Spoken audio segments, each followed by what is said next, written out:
Alors ça y est, vous avez déposé. Et là maintenant, je vois les commentaires sur les réseaux sociaux, sur les mails que je reçois, et vous me parlez beaucoup de l'oral, de la préparation à l'oral, et vous vous interrogez de savoir comment on peut bien se préparer. Alors je fais juste une petite parenthèse d'ailleurs, c'est l'objet aussi de conversations dans le groupe Telegram que je mets en description. Vous pouvez vous inscrire et participer à ce groupe de discussion pour tous ceux qui sont en VAE, ES et ME aussi évidemment. Donc allez voir. Et justement aujourd'hui on a eu une conversation sur l'oral et sur le contenu de la présentation. Et c'est assez sympa de voir un petit peu les conseils que vous recevez, parfois même d'accompagnateurs VAE. Alors, justement, moi, je donne mon avis. Ça permet peut-être de vous aider à vous décider de quoi mettre comme contenu dans cette présentation à l'oral. Ce groupe-là Telegram est très intéressant parce que justement, chacun peut y aller de ses questions, de ses observations, de ce qu'il a vécu. Il rappelle ce qu'il a vécu lui pendant son oral quand il est passé. On partage les succès, on partage aussi parfois, oui, les peines, donc quand ceux qui ont validé partiellement. En tout cas, voilà, c'est un groupe de discussion qui est ouvert pour tout le monde. Ce sont pour la plupart des personnes que je ne connais absolument pas. Et en tout cas, ça ça vous permet d'aller comme ça, d'avoir un autre lieu d'échange pour pour avoir des infos parfois utiles ou déterminantes. Et justement, à mon avis, elles sont souvent déterminantes, surtout comme aujourd'hui, quand on a eu cette conversation au sujet du contenu de la présentation lors de l'oral. Je vais revenir dessus parce qu'en fait, je peux pas laisser passer ça de mon point de vue, et je vais justifier comme je le fais pendant mes accompagnements. Mais là, je vais le faire. Alors, je vais pas avoir le temps de développer absolument tout, mais en tout cas, je vais vous expliquer les conseils qui ont été reçus et à mon avis, pourquoi ce sont vraiment de très mauvais conseils. Donc, tout simplement, dans le fichier qui a été partagé dans ce groupe de discussion Telegram que j'ai ouvert et avec qui il y a plus de 200 personnes, il me semble, aujourd'hui. En fait, c'était la trame de la présentation des 10 minutes que vous avez pendant l'oral. Et cette trame, elle était très très simple. Alors déjà, quand c'est très simple, là aussi, il faut peut-être s'interroger, savoir s'il y a pas quelque chose de bizarre. La trame, c'était celle-ci. C'était de vous présenter succinctement, de présenter votre parcours professionnel. Troisième point, votre parcours de formation. Et enfin, pourquoi votre démarche VAE, dans quel but, qu'est-ce qui motive cette démarche, et après, dans quel but, après le diplôme. Voilà. Donc là, vous voyez, donc là, pour moi, c'est alerte rouge. Voilà, c'est vraiment alerte rouge si vous avez ce genre de conseils. Alors, je vais tout simplement, je vais faire les choses de manière très résumée, parce qu'encore une fois, je vais vous inviter à aller sur ce groupe de discussion, parce que il y a énormément plus de conseils, c'est plus détaillé, on a plus le temps, il peut y avoir des échanges, donc c'est plus riche, voilà, que une simple vidéo inerte comme ça sur YouTube, même si c'est très utile, ça fait pas tout. Et évidemment, après, tout ce qui est plus vivant, c'est toujours plus intéressant, plus riche. Donc, en fait, ce que j'ai pu dire de manière résumée, pour pas être trop long dans une vidéo, c'est tout simplement que, en fait, tous ces points-là, est-ce que vous pensez vraiment que vous êtes évalué et que vous obtenez votre diplôme par rapport à votre parcours de formation, votre parcours professionnel, et si vous expliquez pourquoi vous êtes dans cette démarche VAE. Eh bien, je vais vous dire de suite, c'est non, c'est absolument, ça ne sert à rien. En fait, là, le conseil qu'on vous a donné, et si on vous donne ce genre de conseil, eh bien déjà, est-ce que vous avez une grande difficulté à aller chercher ces informations-là? Pas du tout. C'est pas du tout difficile de retracer son parcours professionnel. C'est pas tout à fait, c'est tout à fait facile de retracer son parcours de formation. Et d'expliquer pourquoi on en est dans la VAE, là aussi c'est très facile. Donc si c'est très facile, c'est que ça sert à peut-être pas grand-chose. Encore une fois, ça ne sert à rien parce que vous n'êtes pas évalué sur tout ça. Sur quoi êtes-vous évalué pour obtenir le diplôme?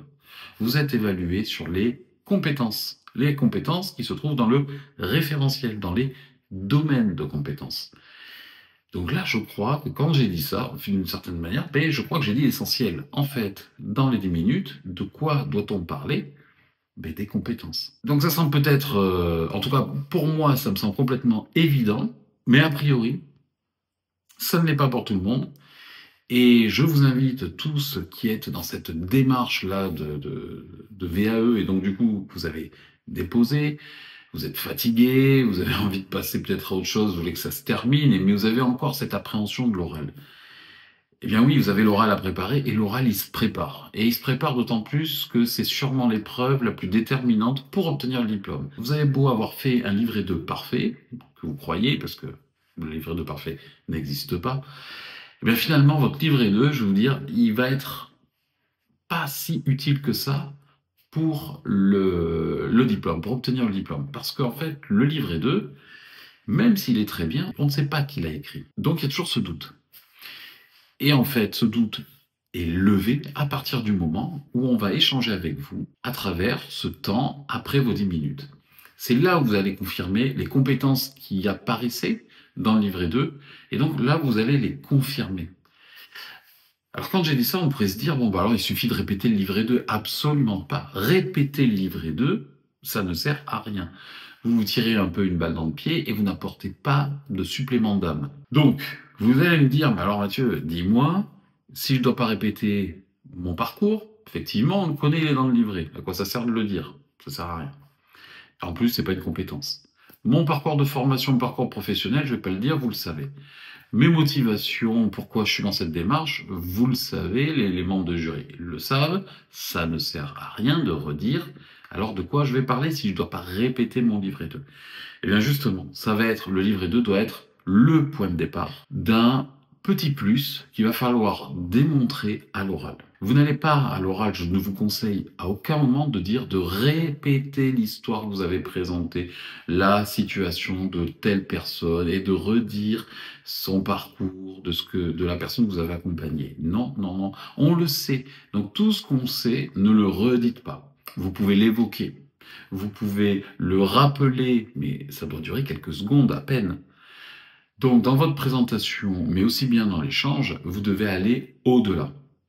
Évidemment, alors au-delà, comment on va au-delà? Vous allez me dire, oui d'accord, mais j'ai l'impression d'avoir tout dit dans mon livret. Eh bien, c'est là où en fait vous vous trompez la plupart du temps, parce que un livret 2 n'est en soi jamais terminé. Un livret 2, comme il n'est pas parfait et que la perfection ne peut pas s'atteindre complètement, elle ne s'atteindra jamais, et donc c'est très bien, ça veut dire qu'il y a toujours quelque chose où on peut rajouter, il y a toujours quelque chose à améliorer. C'est ça qu'il va falloir trouver et accomplir pendant l'oral, aussi bien dans les 10 minutes, parler des sujets et donner un petit plus, mais aussi à travers l'échange, montrer que vous êtes capable d'aller au-delà de ce que vous avez écrit. Et ça, évidemment, c'est quelque chose que je vous aide à faire dans l'accompagnement à l'oral. Alors, en tout cas, moi, personnellement, je propose deux façons de vous accompagner.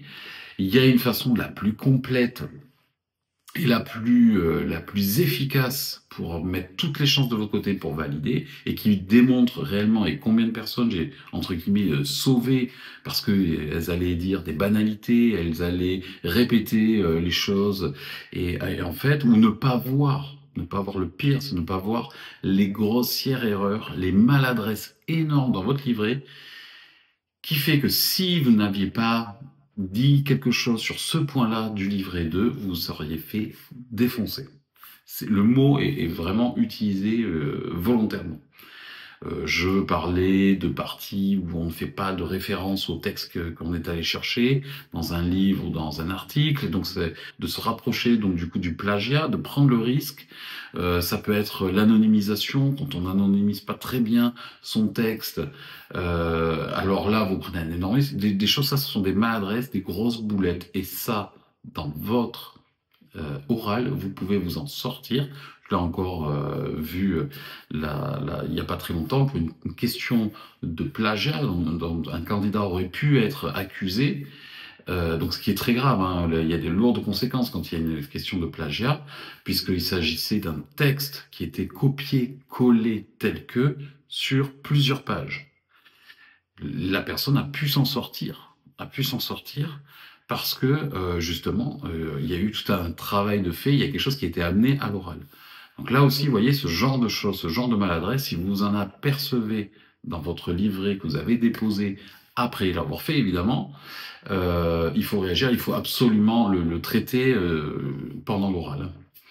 Donc ça, c'est presque la seule manière de vous sauver, comme dit l'expression, faute avouée à moitié pardonnée. Voilà, là, il faut vraiment que vous montriez aux membres du jury que vous êtes tout à fait conscient de votre erreur, de votre manquement, d'une certaine manière, et de dire je le sais, et je le, c'est pas juste j'avoue avoir fait une bêtise, c'est de dire d'être professionnel, d'avoir une posture professionnelle, de dire oui là je me suis trompé et donc je dis pourquoi, alors éventuellement, mais surtout je le mets comme un constat, je n'essaie surtout pas de le cacher ou de dire que ça n'existe pas.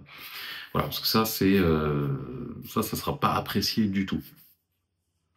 Donc j'ai deux façons, pour revenir sur ça, c'est deux façons de vous accompagner. La manière individuelle, alors qui est extrêmement complète, voilà, qui me prend énormément de temps. Euh, voilà. Et puis après, vous avez aussi les outils à télécharger. C'est-à-dire que vous avez mes meilleurs conseils à télécharger. Donc là, évidemment, pour une somme dérisoire par rapport à tout ce que vous pouvez y trouver à l'intérieur, mais il va vous manquer l'aspect d'accompagnement, évidemment, l'aspect personnalisé et mon regard de membre de jury sur votre livret. Parce qu'effectivement, là, vous allez télécharger des fichiers, donc des documents, des vidéos avec tous les conseils. Donc ça dure un certain temps. Ça vous permet de construire et ça vous aide à construire votre plan des 10 minutes, par exemple. Hein. Donc c'est quelque chose d'extrêmement utile. Vous avez plein de conseils. Vraiment, ça peut vous sauver la mise. Mais vous n'avez pas le regard de votre livret. Sur votre livret. Votre livret, dans la version, on va dire, dans l'accompagnement individuel et personnalisé, déjà, c'est un temps que pour vous. Moi, je passe déjà 4 heures à vous lire avant. Parce que j'examine tout, je passe tout au peigne fin. Alors, vous allez me dire, en 4 heures, c'est énorme. Ouais, mais c'est déjà, oui, mais il faut ça. Parce que je regarde les annexes, je regarde absolument tout. Je lis tout de votre livret 2. Et dans votre livret 2, ce qui se passe, c'est que dès notre premier rendez-vous, en individuel, donc c'est en visio, c'est enregistré, vous pouvez revoir dessus tout ce qu'on s'est dit pendant la séance. Moi, je vous montre votre livret et je vous dis, ça, il y a tel point, ça, c'est un point fort, ça, c'est bien, vous avez assuré là-dessus. Là, on voit bien tel domaine de compétence, ok. Mais là, par contre, c'est trop flou, on voit pas, il y a une confusion. Là, vous avez glissé, il y a un petit hors-sujet, il va falloir faire attention. Là, vous auriez pu dire tel concept, vous l'avez pas fait, vous avez perdu l'occasion de dire telle chose. Et donc, je vais vous montrer, je vais faire l'état des lieux de votre livret 2 que vous avez déposé. Et ça, c'est très, très utile parce que vous devez être conscient de comment potentiellement les membres de jury vont vous avoir lu et vont avoir identifié déjà certaines compétences, clairement, et d'autres pas. Et évidemment, on va vous interroger beaucoup plus, on va vous évaluer beaucoup plus sur ce qui apparaît le moins ou le moins bien. Donc, lors de ma première séance, ce que je vous fais, c'est l'état des lieux de votre livret. Ça va, ça va moins bien. Et à partir de ce qui va moins bien, évidemment, on va s'en servir pour construire vos 10 minutes. On va compenser les points faibles et on va aller au-delà de ce que vous avez dit et écrit dans votre livret 2. Et c'est là où déjà on va montrer le plus. Ce petit plus qui va faire que déjà, dans votre présentation, je vous assure, comme dans la plupart des cas, on vous conseille de parler de votre parcours et de vos motivations.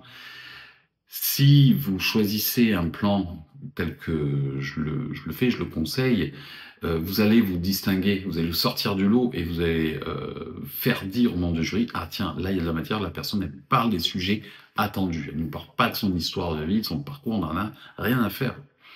C'est pas ça qui apporte la compétence, qui prouve la compétence.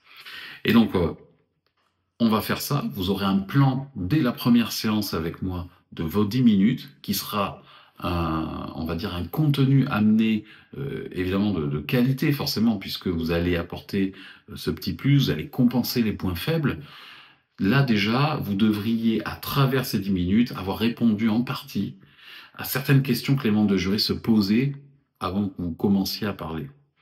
Juste basé sur la lecture du livret 2. Et à partir de là, eh bien après on va travailler l'échange Et l'échange, eh ben, tout simplement, ça c'est quelque chose qu'on travaille pendant un oral blanc. Et l'oral blanc, eh bien, c'est l'exercice qui est pas évident, qui n'est jamais évident puisqu'il n'est pas naturel. Ce qui va être très utile dans cet exercice, déjà, c'est le fait que je vous évalue un peu de la même manière. Donc, c'est conditions réelles, hein, conditions d'examen, sur la même durée, c'est-à-dire que l'examen, notre oral blanc, il dure 45 minutes, donc c'est assez lourd. Et après ça, en fait, il y a un retour. Le retour, c'est ce qui va être le plus utile pour vous, parce qu'en fait, c'est ce qui va vous permettre d'identifier, parce que je vais le pointer, je vais dire, là, vous avez dit ça, mais pourquoi vous n'avez pas rajouté tel point, ou pourquoi vous avez dit cette phrase, c'est une maladresse énorme, ne le dites pas. Le fait de faire le retour juste après l'exercice, ça va vous permettre de fixer toutes ces idées, tous ces changements, toutes ces améliorations possibles. Je vous assure qu'à partir du moment où, en fait, vous êtes piqué au vif, et puis qu'on fait les choses comme ça, à chaud directement, ça s'inscrit, ça se grave dans votre tête. Et ça vous aide énormément. Surtout, en plus, ça dure évidemment, vous en souvenez pas toute votre vie, mais ça se grave pour les quelques jours. Et c'est pour ça que l'oral blanc, on le fait quelques jours avant l'examen, le jour J. Ça sert à rien de le faire 3 semaines, 3 mois avant. Alors 3 mois, ça sert absolument à rien. Mais autour de 5 jours, une semaine avant l'examen, c'est très très bien. Voilà, il y en a des fois, ils le font même la veille. Si vous regardez l'un des derniers témoignages là, de la chaîne, on a commencé à travailler vraiment en urgence. C'était la panique hein, de fou. La personne avait l'examen le jeudi. On a commencé à travailler pour la première fois lundi. On a fait l'oral blanc le mercredi. Elle a validé. Donc vous voyez, là, bon, c'est un cas extrême, extrême, mais pour vous dire que l'effet est vraiment bénéfique à partir du moment où l'oral blanc est fait vraiment 3, 4 jours, 5 jours, une semaine max avant le jour J. C'est frais et du coup vous en rappelez très très bien. Il y a aussi une autre chose que je propose dans l'accompagnement, qui est un temps en fait de communication. Je sais pas comment le dire, j'ai pas trouvé l'expression et peut-être que vous allez la trouver. Je vais la donner et si vous avez une meilleure proposition, mais n'hésitez pas à la mettre en commentaire. C'est un temps, c'est une séance supplémentaire pour ceux qui en ont besoin. Alors ceux qui en ont besoin, ça va être surtout les personnes hyper timides. Qui vont perdre leurs moyens très facilement, mais vraiment perdre leurs moyens complètement pendant l'oral, ou qui pensent que ça va être ça. Eux, ils ont peut-être besoin de quelque chose que j'ai mis en place avec certaines personnes et qui est vraiment efficace, qui est vraiment pas mal, et ce que j'appelle la communication professionnelle. C'est-à-dire qu'en fait, les personnes, souvent, elles ont les compétences, elles savent le dire avec leurs mots, mais mal. En fait, elles perdent leurs moyens d'hésiter dans la manière de parler et de sentir qu'elles s'enlisent dans de longues explications, alors que si elles utilisaient des termes plus professionnels, en fait, elles seraient plus efficaces, plus claires. Et elles perdent leurs moyens, surtout, c'est ça vraiment. Hein. C'est-à-dire qu'elles sentent qu'elles perdent pied et après, bon, elles n'y arrivent plus à remonter, quoi. Et donc ça, on s'entraîne, et enfin, en tout cas, je l'ai proposé avec ces personnes-là, ça a marché à chaque fois. C'est le fait d'avoir ces temps de communication professionnelle, donc où en fait, on prend les thèmes qui sont du livret 2, donc sur des sujets qui peuvent être traités pendant et questionnés pendant l'échange. Et en fait, je vais vous amener à vous exprimer. Donc, on est dans le cadre de l'exercice, d'accord? On n'est pas du tout, on simule pas l'oral, mais on est vraiment sur qu'est-ce que vous diriez si je vous évoquais la question de la distance éducative et de comment vous ajustez par rapport à cette distance éducative, par exemple. Et là, la personne va essayer de répondre quelque chose qu'elle pense, qu'elle met en place au quotidien dans son travail, tout ça. Et comme cette personne va avoir des difficultés d'expression, en réalité, mais moi, je vais prendre le relais et je vais lui faire une démonstration, en fait, un petit peu improvisée de ce qu'elle pourrait dire. Et cet exemple-là, donc toujours à travers une séance, il faut vous dire que les séances, elles durent 2 heures à chaque fois, je n'arrive pas à faire moins. Les personnes avec qui on a une séance, on a besoin de 2 heures et on travaille, genre ça, on mouille le t-shirt, vraiment, on sort de 2 heures, on est rincé, quoi. Mais ces 2 heures sont enregistrées toujours, donc vous avez une trace, vous pouvez vous le repasser. Et le fait d'avoir cet échange-là, de dire voilà, là je sais pas quoi dire, et moi je prends le relais. C'est-à-dire qu'en fait, c'est comme si la petite, la petite amorce de phrases que vous avez du mal des fois à terminer, à clarifier, je prenais le relais et cet exercice-là de faire comme si c'était une réponse que l'on co-construisait ensemble, comme si nous étions la même personne entre guillemets. Et ce qui fait que ouais, vous dites ça, ok, alors moi je rajouterai ça et ça et ça. Et en fait, ce que je dis moi, avec mon aisance et l'habitude que j'ai, évidemment, c'est quelque chose qui va vous servir parce que vous arrivez, en tout cas avec les deux personnes avec qui j'ai déjà expérimenté ça, c'est comme si elles étaient, elles étaient un petit peu, voilà, influencées ou s'imprégner de paroles, de formules, de construction de phrases, et le fait de le faire ensemble, comme ça, le fait de l'enregistrer aussi, de pouvoir le revoir, ça a été en tout cas énormément bénéfique. Voilà, c'est-à-dire que la réponse, vous ne n'êtes plus, pendant ces 2 heures, vous n'êtes plus du tout bloqué, puisque dès que vous allez être imprécis, dès que vous allez ne plus savoir quoi dire, je suis là en relais. Et finalement, ce relais vient en superposition et vient presque se confondre à un moment donné avec vous et votre manière. Donc du coup, vous appropriez beaucoup plus facilement les expressions, les mots et l'aisance aussi qui va avec. Et ça, ben, en tout cas, ça a porté ses fruits. Des personnes qui pensaient pouvoir perdre pied. Ça, heureusement, ça c'est très important, c'est de vous connaître, évidemment, d'avoir déjà cette info en disant, moi je sais très bien que je vais me planter, non pas à cause des compétences, mais parce que je vais perdre mes moyens, quoi. Voilà. Et encore une fois, ça serait l'objet d'une autre vidéo, mais ce sujet-là, l'assurance, quand vous parlez, c'est hyper important. J'ai eu une conversation il n'y a pas très longtemps avec quelqu'un que j'ai accompagné. Si vous transpirez la fragilité dans une voix frêle, dans une manière de répondre peu sûr de vous, et qu'on voit que vous voulez vous cacher au lieu d'être là, vous très probablement, en fait, les membres de jury, c'est très naturellement qu'ils vont ça ne va pas matcher, ça ne va pas aller du tout. C'est-à-dire que votre non-verbal et ce que vous dégagez va prendre le pas sur le contenu qui, de toute manière, devient inaudible et peu clair. Et de toute manière, il peut y avoir comme une dissonance entre ce que vous dites et ce que vous faites paraître. Si vous, tout simplement, vous arrivez à dire je suis sûr de moi, mais que vous le dites d'une certaine manière, on va bien voir que non, vous n'êtes pas sûr de vous. Donc cette fragilité-là, il faut la gommer, en fait, et ça s'apprend, bien sûr, parce que pendant l'examen, personne n'est sûr de soi. On fait juste plus ou moins bien semblant, on contrôle plus ou moins bien ses émotions, et c'est ça aussi qui peut faire la différence. Voilà. Donc voilà, donc l'accompagnement individuel, pour tous ceux qui sont intéressés par tout ça, l'accompagnement individuel, il faut que vous le sachiez parce qu'on me le demande. Donc là, je vais expliquer un petit peu le contenu de l'accompagnement individuel que je peux proposer, mais l'accompagnement, enfin, déjà, il n'y a pas d'aide, vous le savez, il n'y a pas d'aide CPF et tout ça. C'est vraiment, moi, je fais ça à petite échelle. Je suis éduc, SP à plein temps. Je suis membre de jury 2 fois par an et je fais des accompagnements, quelques accompagnements VAE tout au long de l'année, mais c'est quelques. Je suis pas un organisme, moi.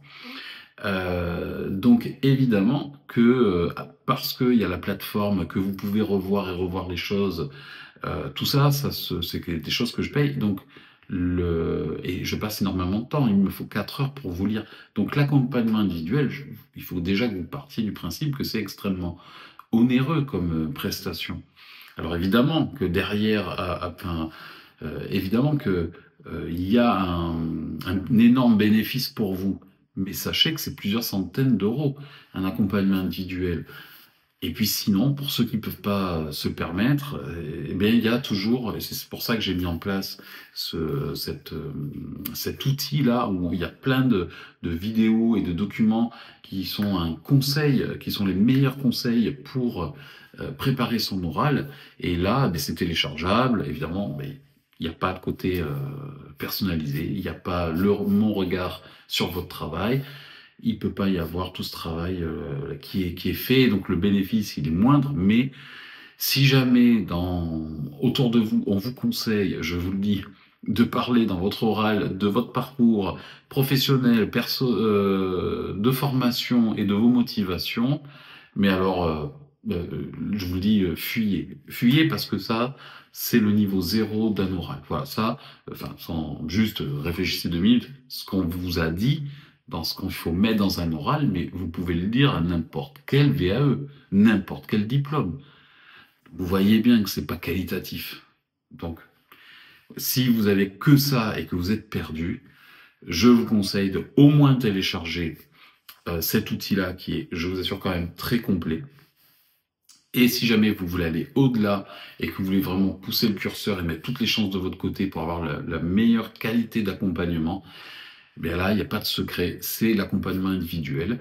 Et, pour me contacter, vous avez en description de la vidéo, vous avez les liens pour prendre rendez-vous, pour télécharger directement l'accompagnement à télécharger, ou alors vous avez aussi le Telegram, mon groupe de discussion pour la VAE, et là aussi vous pouvez venir, c'est tout à fait gratuit, pour choper quelques petites infos si vous y arrivez. Voilà, si c'est possible et si on parle de ça à ce moment-là. Vous avez tout ça à disposition.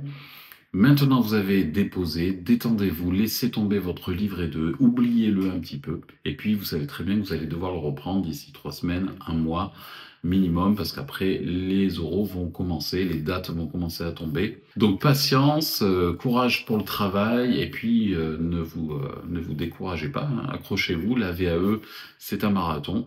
Vous avez bientôt terminé. Écoutez, on va croiser les doigts et on va bosser. Donc je vous dis à très bientôt dans une prochaine vidéo. Salut!